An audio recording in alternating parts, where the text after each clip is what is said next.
আজকে আমি বান্ধবীর বাড়িতে ঘুরতে এসেছি। Oh my god. ঘুরতে এসে দেখি কী কাণ্ড, আমার জন্য মাংস নিয়ে এসেছে। এখন আমার বান্ধবীকে বললাম আমি একটু হেল্প করে দেই।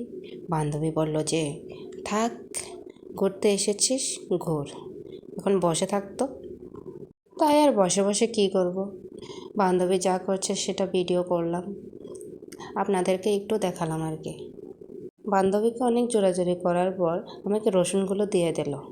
তারপর আমি বান্ধবীকে রসুনগুলো ছুলে দেওয়ার পর সেগুলোকে পিষে পিষে পিষে পিষে ভর্তা বানাচ্ছে। এখন মাংসের মধ্যে দিয়ে দিল সেগুলি সব।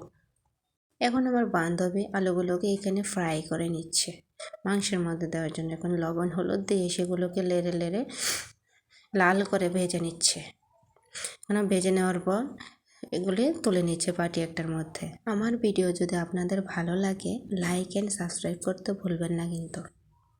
তারপর বান্ধবী একটু তেল দিয়ে মাংসগুলোকে ম্যারিনেট করে রেখে দিল। তারপর তেলের মধ্যে এলাচি দারচিনি দিয়ে মাংসগুলোকে ছেড়ে দিল। দেন এখন মাংসগুলোকে নেড়ে চেড়ে একটু কষানো হচ্ছে। মাংসগুলোকে কষাতে কষাতে কখন যে আলুগুলো দিয়ে দিল আমি দেখতেই পাইনি। কালারটা কি সুন্দর হয়েছে, ওয়াও!